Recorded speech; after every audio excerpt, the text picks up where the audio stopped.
Hello there, it is another edition of Business Digest. Thank you for joining us. My name is Dana Iriza and I'll be taking you through today's show. Let's have a look at what's coming up.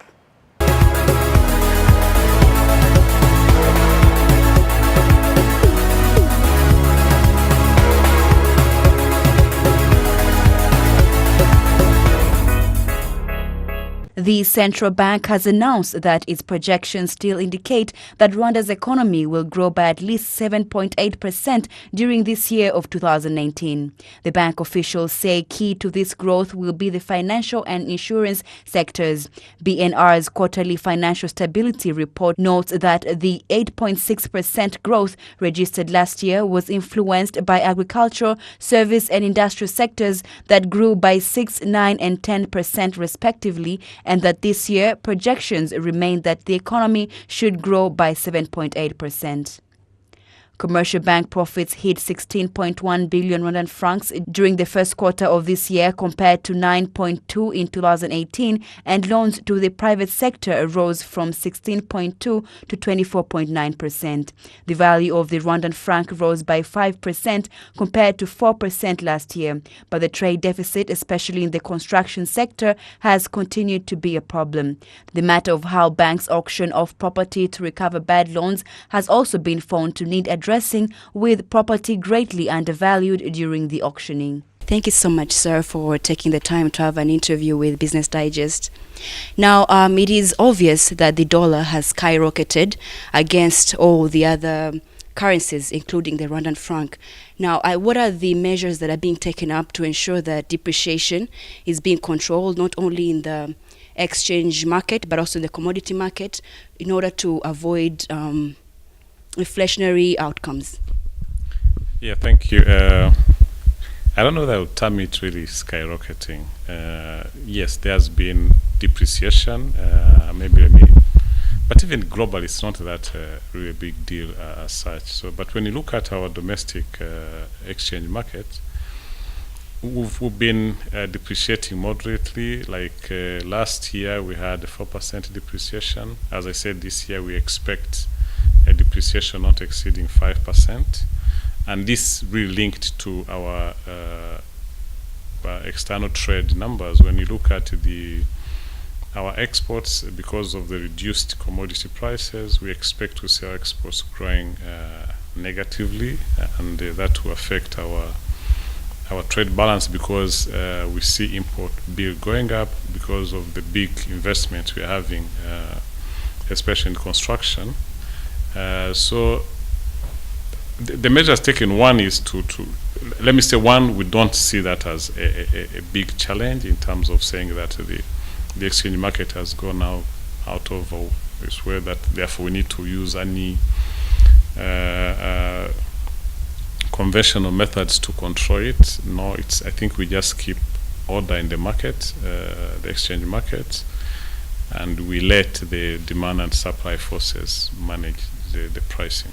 Okay, now one of the things that were discussed in the press conference was the increase in imports and decrease in exports. For our viewers out there who would like to know the sectors that are driving the increase in the imports and the reduction in the exports, can you address that?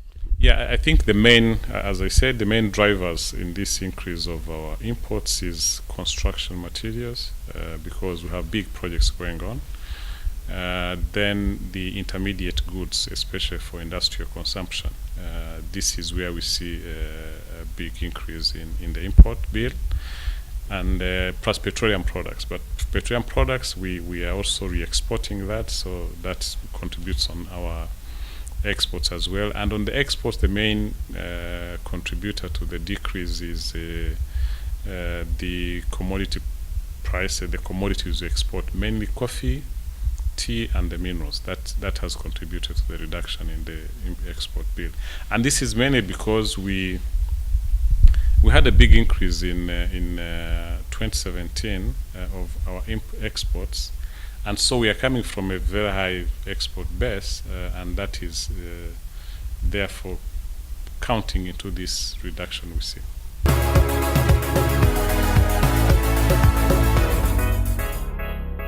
The agricultural caravan, supported by OCP Foundation in several sub-Saharan African countries, is now reaching Rwanda. It is targeting two main agricultural regions of the country, and its pilot phase include Rubavu and Nyabihu regions. OCP Foundation carries on its commitment to the development of durable and resilient agriculture in Africa.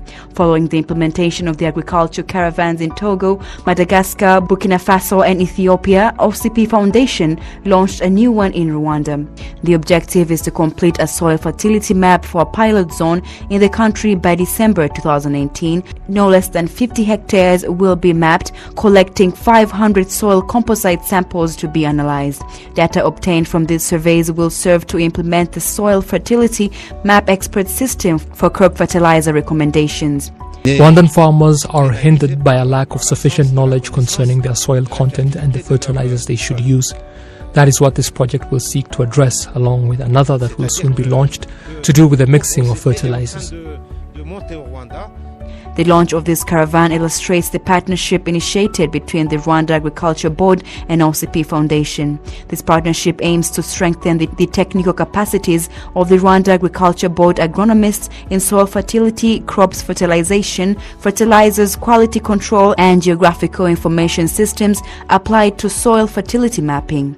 For a farmer to use the proper amount of fertilizers meant for the actual crops being grown, the soil must first be tested so that the farmers can have bigger harvests.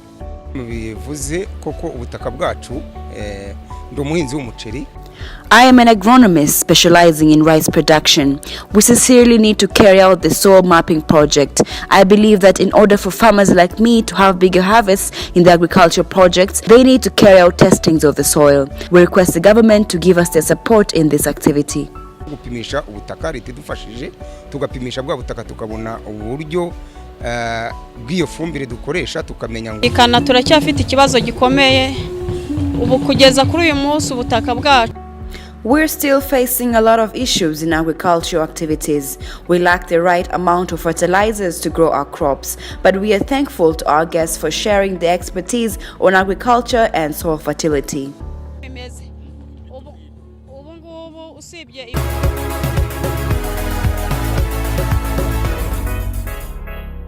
An exquisite wine tasting event was held at Radisson Blu Hotel's Fellini restaurant. The wine club's Mauro Pavesi explained to guests the facts and myths about wine. He explained that wine was discovered more than 9,000 years ago and it has evolved over the years. He stated that the quality of wine depends on the grapes it was made from and the period it existed. He noted that not so many Rwandans are fans of wine, as wine is generally expensive and therefore seems as a luxury. He noted that this can be changed to make more people consume wine by engaging the relevant authorities on reducing the taxes of imported wines. Wine is a very, very complicated product. Wine, now things are changing because there is more interest overall in the world, and climate change is also influencing where you produce wine. So now they're producing wine in India, in China they have been producing it for some time, in Kenya they produce wine. The problem is that you need a special soil and special climate in order to get a good quality wine.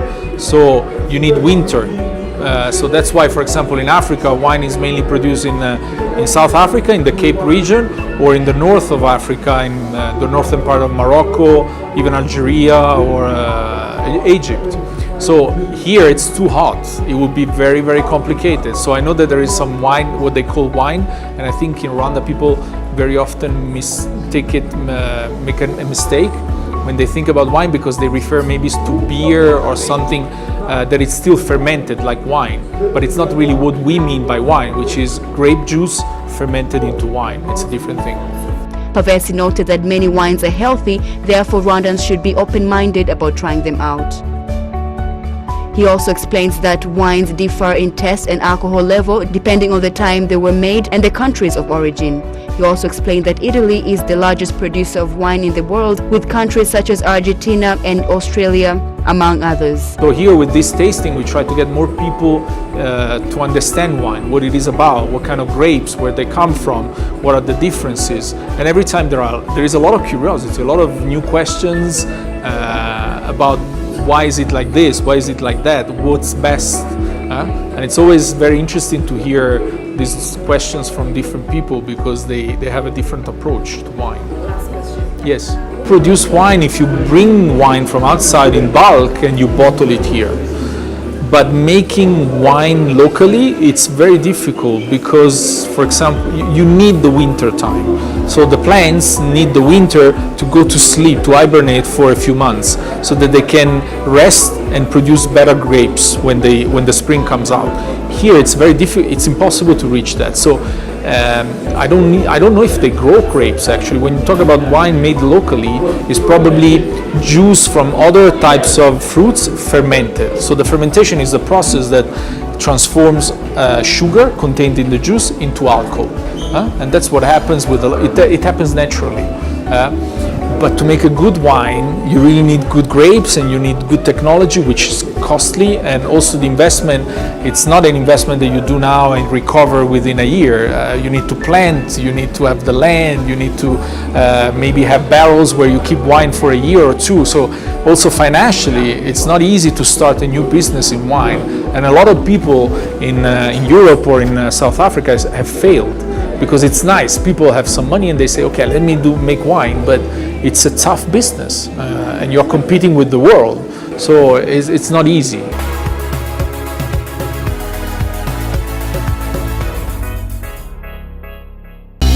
That was our final story for today, and it brings us to the end of tonight's show. I want to thank you for joining us. I also want to give a big thanks to our sponsors, Bank of Kigali. My name is Diana Iriza, and I'll see you all next week.